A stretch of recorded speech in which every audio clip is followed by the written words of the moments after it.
Hello, you're listening to Adam Yurchick recording for TCGplayer.com. Thank you for joining me for round one of my Shadowmoor Shadowmoor Eventide Flashback draft. I won the die roll and I'm going to play first. My deck is mostly mono blue with a white splash. I drew 3 of my white lands, 3 of my 6 planes in my opening hand, which isn't great. I would like to have double blue, but 1 is just fine. So this hand's alright. I'm a bit heavy in lands, but I have no creatures. Nothing to use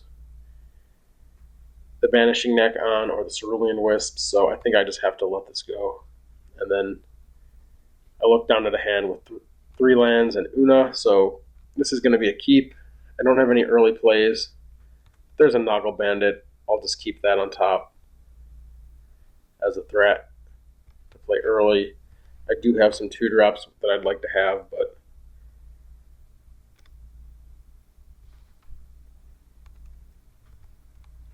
I'm unlikely to draw them, so I'll just keep the Noggle Bandit so I have something.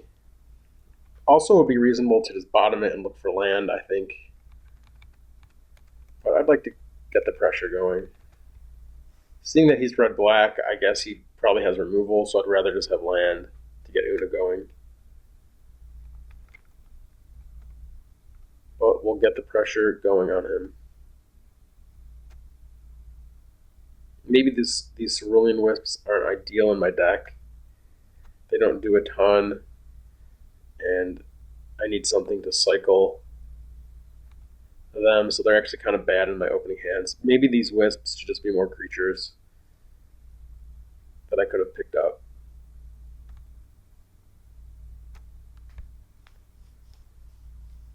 But we will see.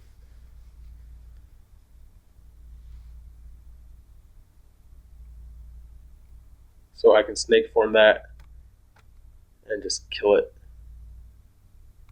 So I can snake form it and kill it if I get in combat. So I'll just wisps it now, just for fun. And I'm going to get in with the bandit.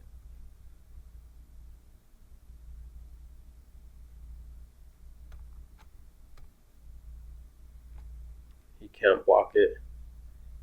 I could block him. I think I'd like to be aggressive though. I'll just play the Scarecrow, and if he kills and attacks, then I'll take some damage. Otherwise, I'll just block.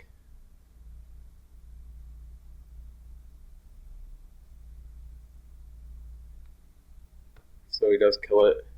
Whoa, he poisoned the well on my land. Wow.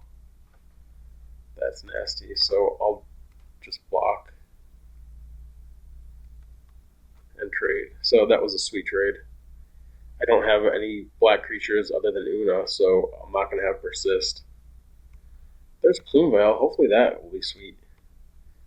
No reason to hold up mana now, though. I'll get the Briarberry Cohort into play. One cool thing I could do is play Plume Veil as an instant to make the Cohort a flyer, or to make it a 2/2 at instant speed. Like if he blocked with a 1/1, or did 1 damage to it. What does he have?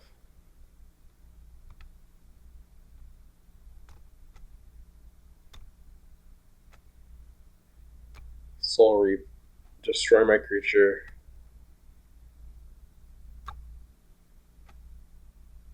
Great card. Alright. So I'll just play the Plume Veil here, just to get in that damage. It's probably unlikely I'll ambush something with the Plume Veil. Maybe I could, but I also want to get it into play anyways because of the Banishing Neck. So I'll just play it, get in the damage, nice clean. 2 damage to bring him to 12. Put him on a 6-turn clock. Blistering Flynn, I could use Snake Form on, but his pumping actually can get around it, I believe. There's Curse of Chains, I could just take it out that way. And I'm fine just trading the Plume Veil for the Blistering. I believe if he were to pump to, say, a 3/1 and then I cast a Snake Form, I think that his creature becomes a 4/1. I could just be completely wrong. Something I should certainly look into. Changes the base power and toughness. But we'll see what he's doing. Is he killing the Plume Veil? Oh, it pumps with red or black mana. I'm just completely confused about the situation.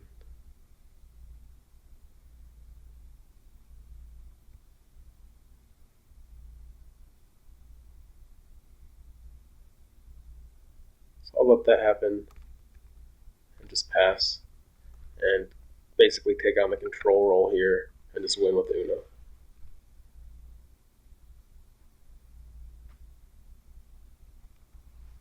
That creature can actually get out of hand, so I'm actually just happy to trade.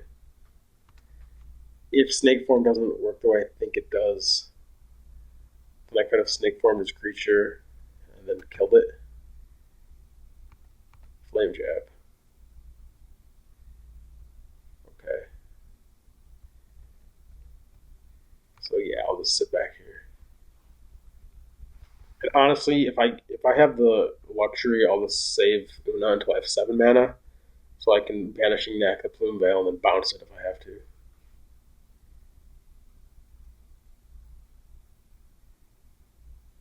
And then I have Curse of Chains if he has a big threat, and then Snake Form also will be useful. Corrupt me, so he's trying to burn me out, it looks like. Pretty confident I can beat that.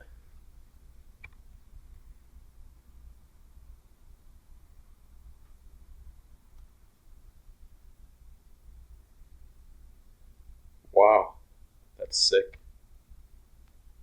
Whenever a player casts a non-black spell, that player loses 1 life. I could have cycled the Snake Form there, but don't think that's a good idea. I'll play the Marrow here. Now I can use Banishing Knack and bounce a bunch of stuff. But I have to be very careful with my life total. And he does have Flame Jab, so all of his lands are damaged. So he's hurting himself at least.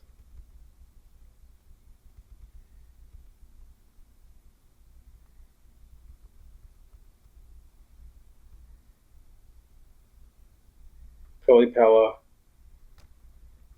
I'll take a damage if I cast it. It doesn't actually generate mana.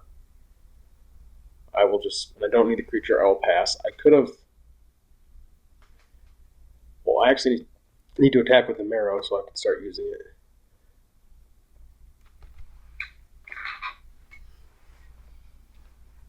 I'd love to kill his 1/2 if he blocked.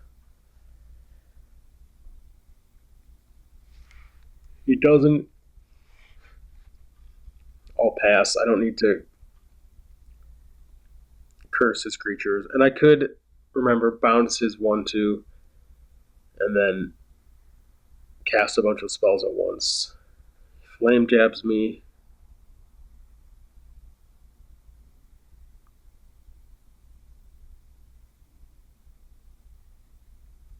Flame Jab again.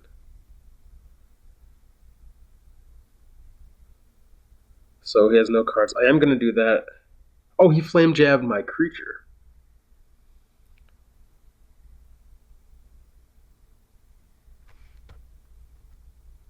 Oh, that's awful. I could have Banishing Knacked his board and then saved my creature. Oh, that's terrible.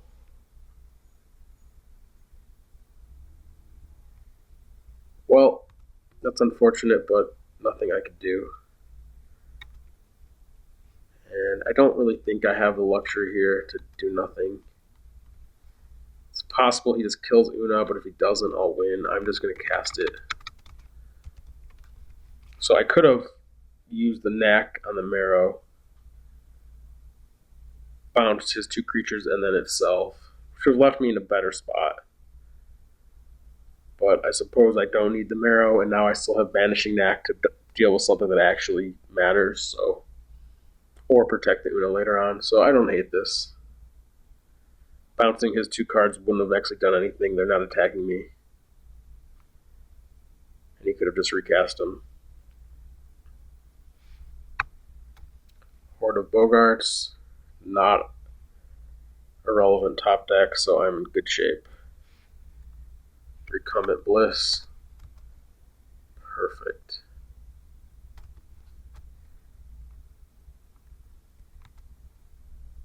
So now Pili Pala will be good because of the Banishing Knack.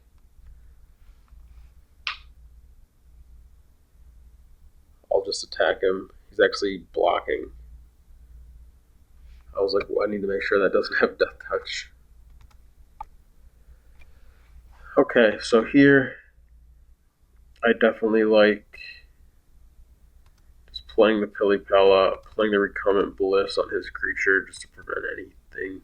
Passing with the Plumeveil up to use Banishing Knack on. And this should cover all my bases.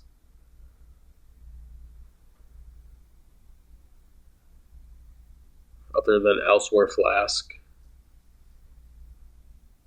into something that kills me. Corrupt or Barrage.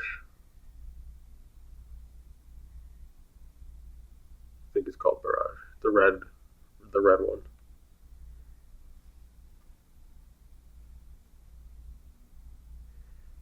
Nope. Alright. Gain a life, and now the game is in hand. Gain a life. Get in.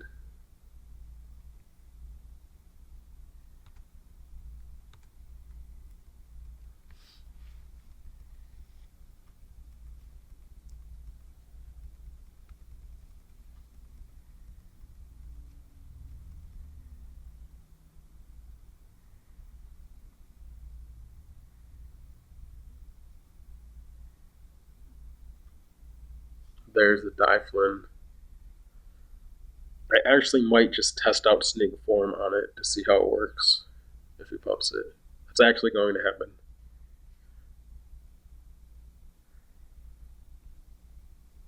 That or try to look it up during sideboarding. This seems more reliable. Well, that complicates it. Okay.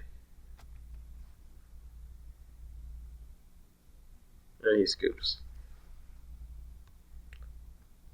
End of turn, I would have just used Una to make some tokens and then untap, Banishing Knack, Pili Pala, and kill him. By using Pili Pala multiple times. Basically, costs a mana to untap it, so you just, for 1 mana, bounce something and just machine gun their team to their hand. Just like I could have with the Pure Sight Marrow. Alright. He has some disruption, he has some creatures. I have some possible hate. I have Kithkin Zealot. Seems like that'd be pretty good. It is a use of a card for a 1/3 though, and there's also white. He was not extremely aggressive, but he was trying to burn me out, so. Then again, he probably won't have a ton of permanents either. Just gonna cut Snake Form.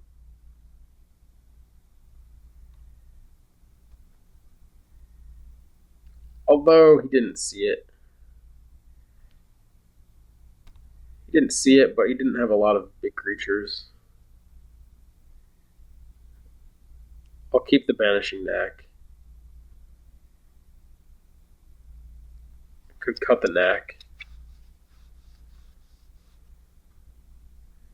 How about I bring in Ballynut Cohort, Kithkin Zealot,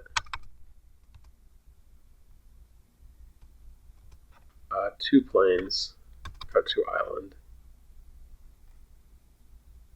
cut the Noggle Bandit, cut this Scarecrow.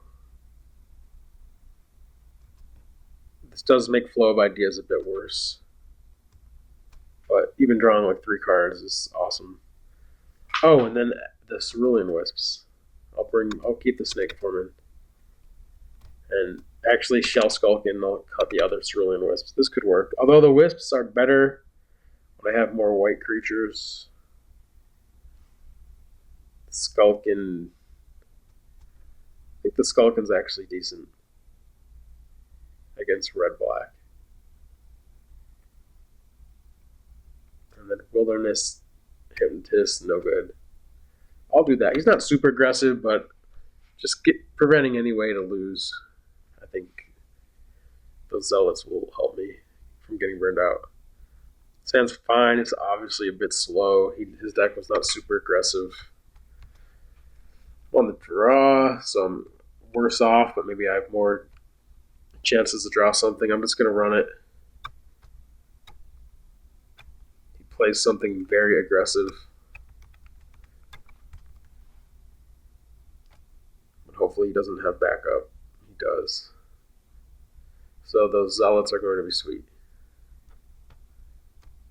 Wow, so Stoke-Kindler. So he's starting out aggressive, but his cards aren't doing a lot. And I have Curse of Chains if he has a big threat, so I'll keep that back. Ideally, I cast it on 3, so Fairy Swarm is a 2/2. I could use Curse of Chains on his Stoke-Kindler to stop him from getting haste, which would prevent damage in the long run.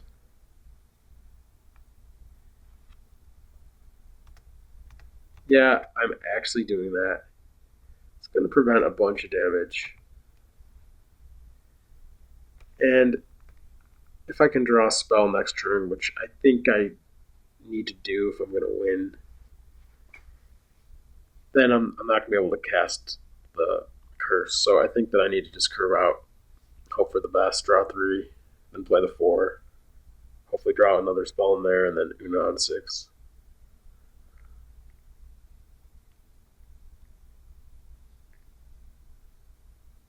Because that Stoke Handler is going to make all of his creatures deal more damage, and I don't have anything going on, so I'd be taking a bunch. Maybe it's short-sighted because he'll just play a threat that I can't deal with. I assumed he was going to have a nice curve and play something there, but he didn't, so I don't know. I did draw a creature, so that's good. Play that Marrow. I assume it dies. But Fairy Swarm will come down next turn. I actually probably should have brought in the 2/4 white creature that gets pumped for white spells. That might have been good against him. Soul Reap, my Marrow. Does he deal me 1? Probably. I take a few points of damage. Then I play a Fairy Swarm, which does not do anything yet. And I think that's actually the better play than... The Swarm is better than the Duo, I believe. Because I can play the Duo with another spell and get 2 down in a turn. Also, the Fairy Swarm could attack for more damage next turn, potentially. He does kill it, though, which is bad. I was thinking that the Duo is actually better than the Swarm. I guess that's not true. So maybe I should have tried to play around his removal.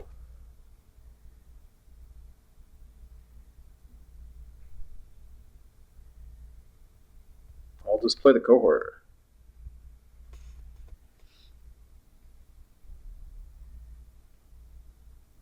Better blocker. Could have something hasty. Poison the Well, so that's nasty because of the Una, but that's definitely not going to set me back too bad. So I don't think that was a huge gain for him. Lay down the Duo. And this actually opens me up to get in for 3. And I'm just going to take that, chip at him. And then have the Duo back on his 1/1. So Curse of Chains not doing anything so far, really. Though it's contained his Kindler from getting in a few times. He plays that Dyflin. Best play here is to just slam Una. Hope for the best. Gonna get in for 5 as well. Actually brings the race almost even. And he only has 4 mana. I think that Una should stick.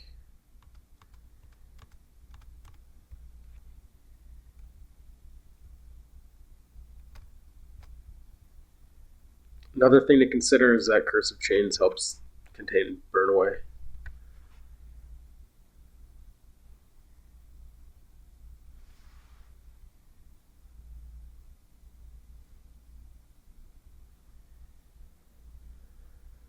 Alright, hit a land.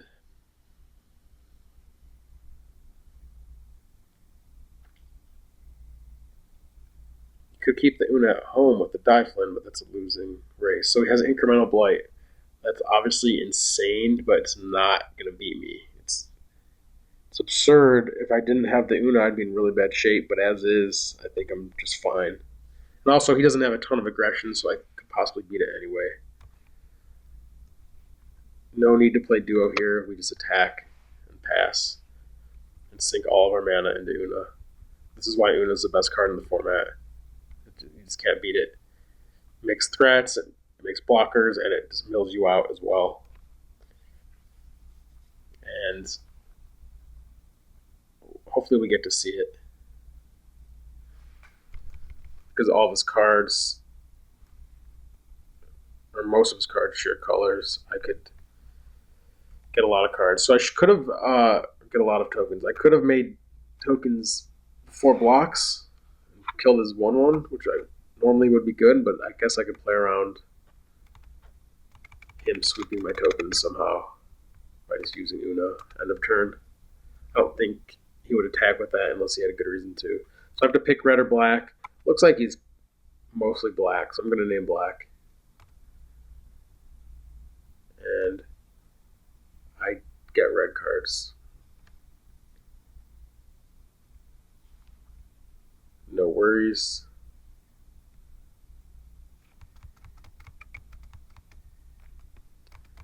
I'll just try again next turn.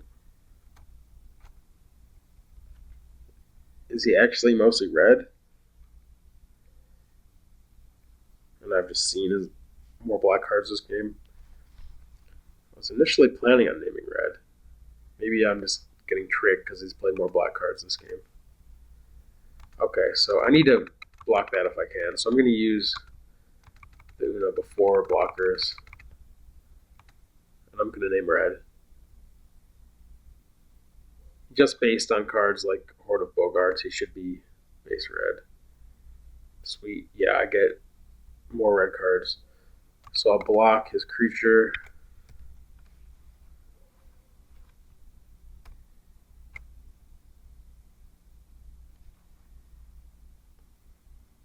He pumps and trades.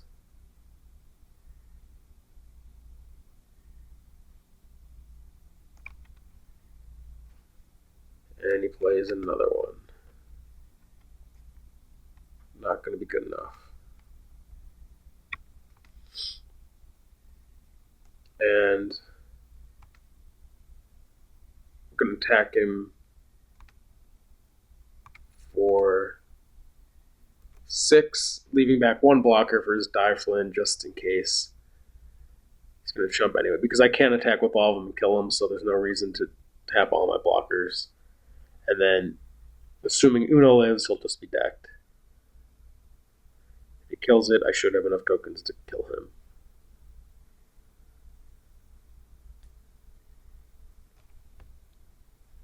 And he doesn't, so I win the match. Thank you for watching, and please join me for round 2.